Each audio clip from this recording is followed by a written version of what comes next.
Honour killing के बहुत से मामले आपने सुने होंगे जिसमें इज्जत के लिए प्यार करने वालों की हत्या कर दी जाती है। ऐसा ही मामला था डॉक्टर की बेटी आरुषि का।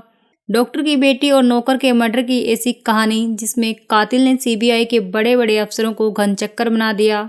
डॉक्टर दंपत्ति पर अपनी ही बेटी की हत्या और नौकर को मारने का आरोप था। सीबीआई ने जांच शुरू की, दोषी साबित करके उम्र कैद की सजा सुनाई। हाईकोर्ट ने केस को पलट दिया, लेकिन इतने सारे सवाल छूट गए जिनका कोई जवाब ही नहीं मिला। कदम कदम पर सस्पेंस बना। सीबीआई के बड़े बड़े अफसर 14 साल बीत जाने के बाद भी आरोप साबित नहीं कर पाए। आइए आज उसी कहानी के बारे में जानते हैं। यह पूरी कहानी जांच एजेंसी के द्वारा बताई गई बातों पर आधारित है। जैसा अधिकारियों ने बताया ठीक उसी तरह से हम पूरे केस को समझाने की कोशिश करते हैं। नोएडा के सेक्टर 25 जलवायु विहार में जाने माने डेंटिस्ट राजेश तलवार रहते थे।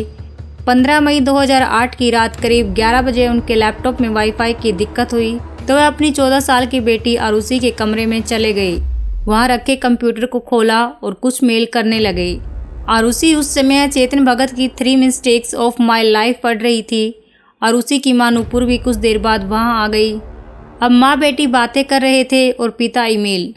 कुछ देर बाद राजेश और नुपुर अपने कमरे में चले गए। इधर घर का नौकर हेमराज आरुषि के कमरे में चला गया। कुछ देर बाद राजेश किसी काम से अपने कमरे से बाहर निकले तो देखा आरुषि के कमरे का दरवाज़ा थोड़ा सा खुला हुआ था। झांक देखा तो आरुषि और हेमराज आपत्तिजनक हालत में थे। राजेश गुस्से से लाल हो गया। भागकर किचन के बगल में रखी गोल्फ स्टिक को उठा लाया। कमरे का दरवाज़ा बहुत तेज़ी से खोला और हेमराज के सर पर बहुत तेज से वार कर दिया। हेमराज का सर फट गया। राजेश ने गोल्फ स्टिक से दोबारा वार किया। इस बार हेमराज साइड में हट गया और वार सीधे आरुषि के सर पर जाकर लगा। इसके बाद दूसरे कमरे से नुपुर तलवार भी आ गई। राजेश ने पूरी बात नुपुर को बताई। फिर दोनों हेमराज की लाश को ठिकाने लगाने लगे और मर्डर से अनजान बनने की कोशिश करने में लग गए। राजेश और नुपुर तलवार हेमराज की लाश को लेकर छत पर गए और लाश को वहाँ एक किनारे पर रख दिया। उसके ऊपर कूलर का ढक्कन रख दिया। राजेश को लगा कहीं हेमराज बच न जाए, इसलिए वह नीचे से सर्जिकल ब्लेड लेकर गए और हेमराज की गर्दन की नस काट दी। नीचे आए तो आरुषि की गर्दन पर भी सर्जिकल ब्लेड से कट मार दिया। इसके बाद दोनों ने कपड़े बदले और गोल्फ स्टिक और सर्जिकल ब्लेड को कार में रखा और उसे फेंकने चले गए। वापस आए तो गेट में अंदर से ताला लगा दिया और सुबह होने का इंतजार करने लगे। हेमराज के अलावा भारती भी राजेश तलवार के घर पर नौकर थी। वह रात में घर चली जाती थी। 16 मई की सुबह वह 6 बजे आई। गेट बंद था। 3 से 4 बार डोरबेल बजाया। नुपुर आंख मलते हुए आई और बोली, हेमराज नहीं है क्या? भारती बोली। इतनी आवाज़ के बाद भी वह बाहर नहीं आया। नुपुर ने गेट का ताला खोलने की कोशिश की पर उससे नहीं खुला। भारती को चाबी दी। भारती ने हाथ अंदर डालकर ताला खोल दिया।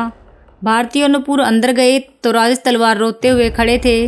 नुपुर ने आरुषि की लाश देखी तो ज़ोर ज़ोर से रोने लगी। भारती से कहा, देखो भारती, हेमराज ने आरुषि को मार दिया। भारती के भी आंसू निकल आते हैं और वह रोते हुए पूछती है कि पड़ोसियों को बुलाऊं? नुपुर ने हाँ में सिर हिला दिया। राजेश तलवार ने पुलिस को सूचना देने से पहले अपने परिवार के लोगों को बुलाया और फिर पुलिस को सूचना दी और 6:50 पर पुलिस आ जाती है। राजेश तलवार और नुपुर ने पुलिस के सामने हत्या के लिए पहला नाम हेमराज का लिया। हेमराज नेपाल का था, इसलिए पुलिस का एक दल नेपाल के लिए निकल गया। यूपी पुलिस के फोटोग्राफर और फिंगरप्रिंट कलेक्टर चुन्नीलाल गौतम घटना स्थल पर 10 बजे पहुंचे। फ़ोटो खींची, फिंगरप्रिंट निकाला, लेकिन जब उसका फाइनल प्रिंट निकला तो 24 में से 22 धुंधले थे। 23 फ़ोटो नेगेटिव से मेल नहीं खाते थे। हत्या के अगले ही दिन पुलिस जांच के लिए छत पर जाने लगी। सीढ़ी पर ताला बंद था। चाबी मांगी तो राजेश तलवार ने दे दी। ऊपर गए तो हेमराज की लाश देखकर सन्न रह गई। अब पुलिस का शक बढ़ता गया। अभी तक पुलिस हेमराज को दोषी मान रही थी, लेकिन उसकी लाश मिलने के बाद आईजी पुलिस गुरदर्शन सिंह ने केस को ऑनर किलिंग बता दिया और 23 मई 2008 को राजेश तलवार को गिरफ्तार कर लिया गया। उस वक्त राज्य में मायावती की सरकार थी। लोगों ने जांच पर सवाल उठाए तो केस सीबीआई को ट्रांसफ़र कर दिया गया। सीबीआई ने राजेश तलवार का नार्को टेस्ट करवा दिया, लेकिन जांच में कुछ नहीं मिला। इसके बाद जांच टीम ने राजेश के क्लिनिक में काम करने वाले नौकर राजकुमार, विजय मंडल और कंपाउंडर कृष्णा से पूछताछ की। यहाँ भी सबूत नहीं मिला। सीबीआई ने सितंबर 2009 में स्पेशल जुडिशियल मजिस्ट्रेट प्रीति सिंह को रिपोर्ट भेजी। प्रीति सिंह ने सीबीआई की क्लोजर रिपोर्ट को खारिज कर दिया। कहा फिर से जांच करिए। अब जांच की जिम्मेदारी सीबीआई की दूसरी टीम को मिली। इसका नेतृत्व एजीएल कोल को सौंपा गया। दूसरी टीम ने तलवार परिवार के तीनों नौकरों को छोड़ दिया। गाजियाबाद में विशेष रूप से गठित सीबीआई अदालत में चार्जशीट दाखिल की। चार्जशीट में राजेश तलवार को आरोपी बनाया गया। सबूत के तौर पर सीबीआई ने कुछ चीज़ें लिखी। आरुषि की लाश को ढकने, उसके प्राइवेट पार्ट्स को साफ करने कोई दूसरा नहीं आएगा। हेमराज की हत्या के बाद उसके शव को छत पर कैसे पहुंचाया गया जबकि सीढ़ियों पर ताला बंद था। सीबीआई के मुताबिक किसी भी बाहरी व्यक्ति के घर के अंदर आने के सबूत नहीं मिले। हेमराज की लाश को छत पर पहुंचाने के बाद तलवार ने खूब शराब पी और सबूत मिटाए। इन्हीं सबूतों के आधार पर 25 नवंबर 2013 को सीबीआई की विशेष अदालत ने राजेश तलवार और नुपुर तलवार को धारा 302/34 के तहत उम्र कैद की सजा सुनाई। इसके अलावा दोनों को सबूत मिटाने के लिए धारा 201 का दोषी पाया गया और 5-5 साल की सजा सुनाई। अदालत के अनुसार अब नुपुर और राजेश को पूरी उम्र जेल में रहना होगा। राजेश तलवार ने सीबीआई के फैसले को जनवरी 2014 में इलाहाबाद हाई कोर्ट में चुनौती दे दी। कोर्ट ने सीबीआई की दलील देखी और बकवास बता दिया। जज ने कहा इसमें सिर्फ कहानियां हैं, सबूत कहाँ हैं। कोर्ट ने जो दलीलें दी उसे समझिए। हत्याकांड में प्रयोग की गई गोल्फ स्टिक और सर्जिकल ब्लेड कहाँ है। हेमराज के खून के धब्बे राजेश और नुपुर पर क्यों नहीं मिले। राजेश और नुपुर से अलग अलग पूछताछ हुई लेकिन कोई अंतर नहीं मिला। राजेश तलवार और नुपुर तलवार के नार्को टेस्ट में भी कुछ ऐसा नहीं मिला जिससे वह दोषी साबित हो।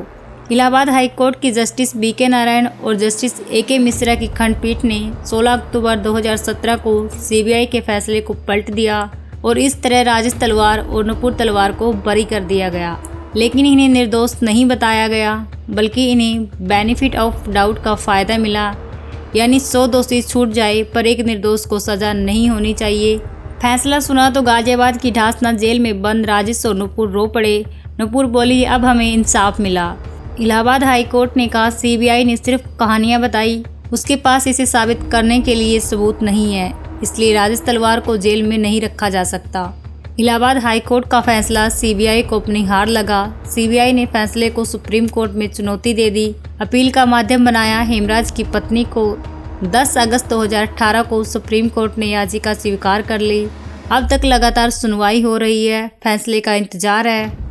अब आरुषि के पिता राजेश तलवार और मां नुपुर तलवार इस केस में पीड़ित हैं या फिर गवाह हैं या फिर हत्यारे हैं, वो तो समय बताएगा।